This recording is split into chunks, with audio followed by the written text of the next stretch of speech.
इन्फोसिस को लेके ना एक बड़ी दिलचस्प कहानी चल रही है। भारत का ये जो टेक जायंट है वो एक अजीब सी सिचुएशन में फंसा हुआ है। एक तरफ देखें तो शेयर बाजार में तो भाई जश्न का माहौल है, लेकिन दूसरी तरफ कंपनी के खुद के जो रिजल्ट्स हैं वो थोड़ी चिंता वाली कहानी बता रहे हैं। तो सवाल ये है कि ये खुशी मनाने का टाइम है या फिर फिक्र करने का। चलिए आज इसी पहेली को सुलझाने की कोशिश करते हैं। और देखिए, यही आज का सबसे बड़ा सवाल है। इन्वेस्टर्स इंडियन आईटी सेक्टर पर बहुत बड़ा दांव लगा रहे हैं, ये मानकर कि अच्छे दिन बस आने ही वाले हैं। लेकिन क्या इन्फोसिस, जो इस सेक्टर का लीडर है, सच में उन उम्मीदों पर खरा उतर पा रहा है? आइए जरा आंकड़ों की गहराई में उतरकर पता लगाते हैं। तो ये कहानी शुरू होती है 2025 के आखिर में। मार्केट में एक जबरदस्त उम्मीद जगी कि अमेरिका का जो सेंट्रल बैंक है यानी फेडरल रिजर्व, वो जल्दी ब्याज दरें कम करने वाला है। और बस इस एक खबर ने इंडियन आईटी स्टॉक्स में मानो एक नई जान फूंक दी।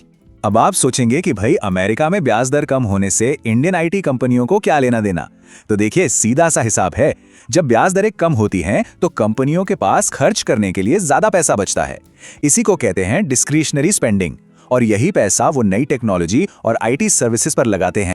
तो इसी पॉजिटिव माहौल के बीच इन्फोसिस ने अपने तिमाही नतीजे पेश किए, और यहीं से कहानी में एक ट्विस्ट आता है, क्योंकि ये रिजल्ट्स एक मिली-जुली तस्वीर दिखाते हैं।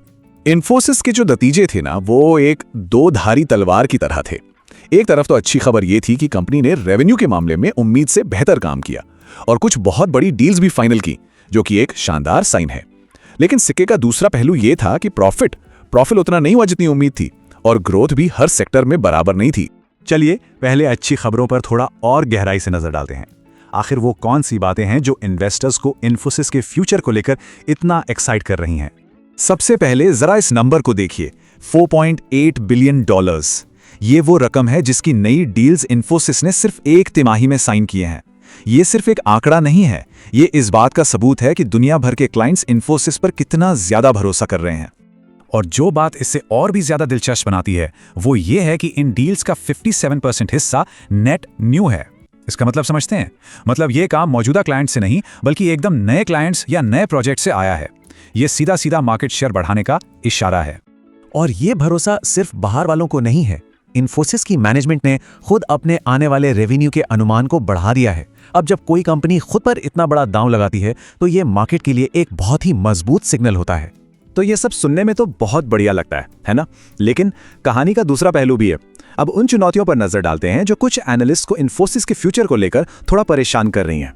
सबसे बड़ी चिंता है EBIT मार्जिन। आसान भाषा में समझे तो ये कंपनी के प्रॉफिट को मापने का एक तरीका है। इन्फोसिस का मार्जिन 20.8% रहा, जो कि उम्मीद से कम था। मतलब कंपनी कमा तो रही है, लेकिन उस कमाई पर मुनाफा उतना नहीं बना पा रही जितना बनना चाहिए था। इसके अलावा कंपनी की ग्रोथ भी थोड़ी असंतुलित है। जहां लाइफ साइंसेज और बैंकिंग जैसे जरूरी सेक्टर्स अच्छा कर रहे हैं, वहीं हाईटेक जैसे दूसरे सेक्टर्स में बड़ी गिरावट देखने को मिली है। ये एक अनइवन रिकवरी का संकेत है, जो चिंता की बात तो है। इन सारी चुनौतियों के बीच इन्फोसिस के पास एक, कह सकते हैं, तुरुप का इक्का है, जिस पर वो अपने भविष्य का सारा दांव लगा रही है, और वो है आर्टिफिशियल इंटेलिजेंस यानी AI। तो इन सारी मुश्किलों से निपटने और फ्यूचर में ग्रोथ की रफ्तार को तेज करने के लिए इन्फोसिस का सीक्रेट वेपन क्या है? कंपनी की माने तो जवाब सिर्फ एक शब्द में है, AI। और देखिए, ये सिर्फ कोई हवाई बात नहीं है। इन्फोसिस के पास एक सॉलिड AI रोड मैप है।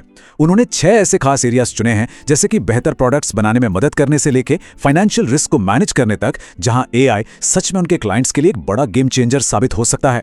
और ये सिर्फ एक प्लान नहीं है, जमीन पर काम भी दिख रहा है। 4600 से ज्यादा AI प्रोजेक्ट्स पर काम चल रहा है, और कंपनी अपने लगभग 90% बड़े क्लाइंट्स के साथ मिलकर AI पर काम कर रही है। बैंकिंग सेक्टर में तो हालत ये है कि वो 25 में से 15 बड़े क्लाइंट्स के लिए पसंदीदा AI पार्टनर बन चुके हैं। तो भाई, इतनी सारी अच्छी और बुरी बातों को सुनकर एक्सपर्ट्स आखिर कह क्या रहे हैं? क्या इन्फोसिस के शेयर खरीदने चाहिए या फिर थोड़ा इंतजार करना चाहिए?